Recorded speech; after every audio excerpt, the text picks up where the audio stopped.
السلام علیکم۔ آج ہم بات کریں گے حضرت یونس علیہ السلام اور ان کی قوم کے بارے میں۔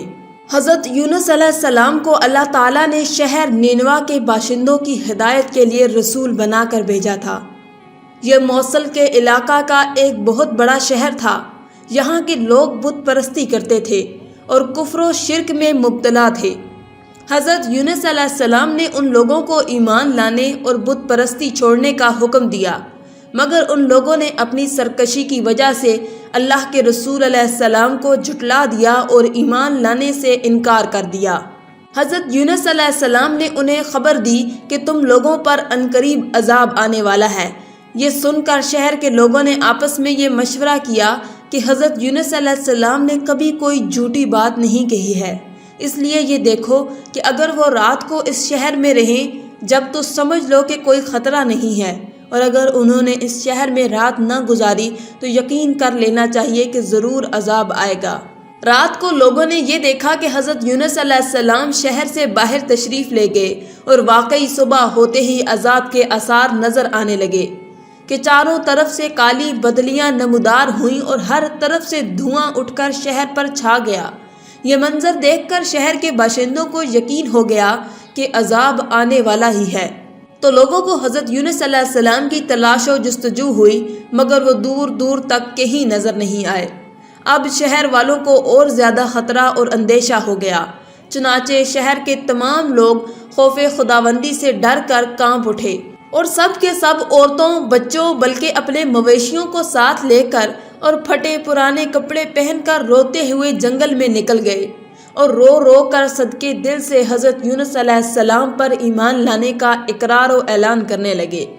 شوہر بیوی سے اور مائیں بچوں سے الگ ہو کر سب کے سب استغفار میں مشغول ہو گئے، اور دربار باری میں گڑ گڑا کر یہ وزارش شروع کر دی، جو مظالم آپس میں ہوئے تھے ایک دوسرے سے معاف کرانے لگے، اور جتنی حق تلفیاں ہوئی تھی سب کی آپس میں معافی تلافی کرنے لگے۔ غرض سچی توبہ کر کے اللہ سے یہ عہد کر لیا کہ حضرت یونس علیہ السلام جو کچھ خدا کا پیغام لائے ہیں ہم اس پر صدقے دل سے ایمان لائے۔ اللہ تعالیٰ کو شہر والوں کی بے قراری اور مخلصانہ گریہ وزاری پر رحم آیا اور عذاب اٹھا لیا گیا۔ ناگہاں دھواں اور عذاب کی بدلیاں رفع ہو گئیں، اور تمام لوگ پھر شہر میں آ کر امن و چین کے ساتھ رہنے لگے۔ اس واقعے کو ذکر کرتے ہوئے اللہ تعالیٰ نے قرآن مجید میں یوں ارشاد فرمایا کہ تو ہوئی ہوتی نہ کوئی بستی کے ایمان لاتی تو اس کا ایمان کام آتا۔ ہاں، یونس کی قوم جب ایمان لائے ہم نے ان سے رسوائی کا عذاب دنیا کی زندگی میں ہٹا دیا اور ایک وقت تک انہیں برتنے دیا۔ مطلب یہ ہے کہ جب کسی قوم پر عذاب آ جاتا ہے تو عذاب آ جانے کے بعد ایمان لانا مفید نہیں ہوتا، مگر حضرت یونس علیہ السلام کی قوم پر عذاب کی بدلیاں آ جانے کے بعد بھی جب وہ لوگ ایمان لائے تو ان سے عذاب اٹھا لیا گیا۔ بہرحال عذاب ٹل جانے کے بعد جب حضرت یونس علیہ السلام شہر کے قریب آئے تو آپ نے شہر میں عذاب کا کوئی اثر نہیں دیکھا۔ لوگوں نے عرض کیا کہ آپ اپنی قوم میں تشریف لے جائیے، تو آپ نے فرمایا کہ کس طرح اپنی قوم میں جا سکتا ہوں؟ میں تو ان لوگوں کو عذاب کی خبر دے کر شہر سے نکل گیا تھا، مگر عذاب نہیں آیا، تو اب وہ لوگ مجھے جھوٹا سمجھ کر قتل کر دیں گے۔ آپ یہ فرما کر اور غصے میں بھر کر شہر سے پلٹ آئے اور کشتی میں سوار ہو گئے۔ یہ کشتی جب بیچ سمندر میں پہنچی تو کھڑی ہو گئی۔ وہاں کے لوگوں کا یہ عقیدہ تھا کہ وہی کشتی سمندر میں کھڑی ہو جایا کرتی تھی جس کشتی میں کوئی بھاگا ہوا غلام سوار ہو جاتا ہے۔ چنانچہ کشتی والوں نے قرع نکالا تو حضرت یونس علیہ السلام کے نام کا قرع نکلا، تو کشتی والوں نے آپ کو سمندر میں پھینک دیا اور کشتی لے کر روانہ ہو گئے،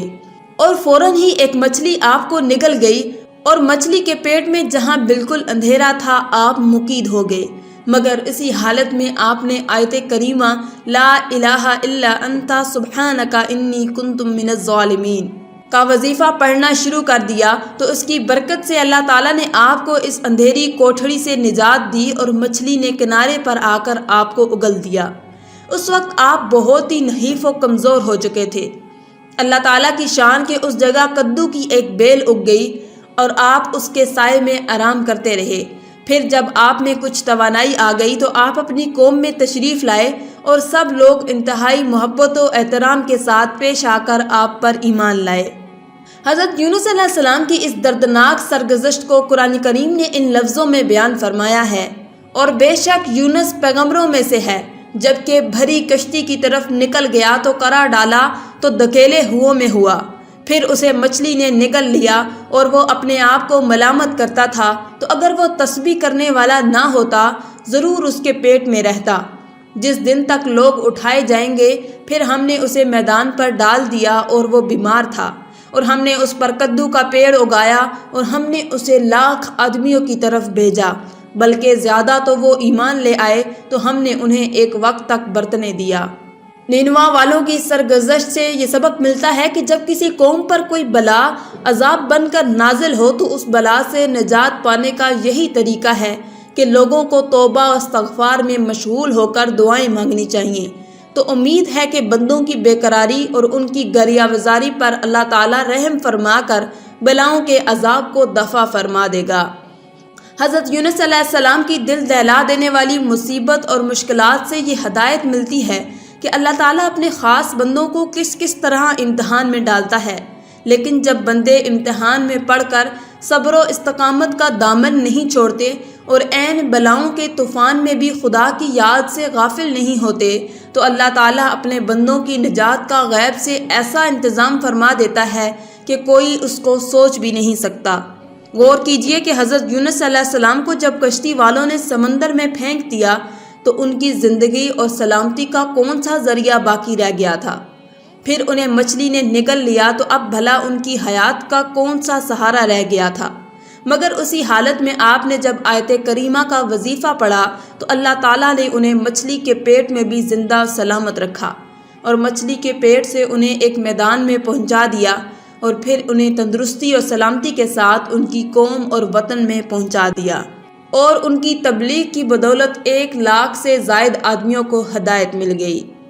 آخر میں اللہ تعالیٰ سے دعا ہے کہ اللہ تعالیٰ ہمیں نیک راہ پر چلنے کی توفیق عطا فرمائے، آمین۔ آج کی اس ویڈیو میں تھا بس اتنا ہی۔ مزید اسلامی ویڈیوز حاصل کرنے کے لیے اللہ کی شان چینل کو سبسکرائب کر دیں اور ساتھ میں موجود بیل کے آئیکن کو دبا کر آل پر کلک کر دیں۔ شکریہ۔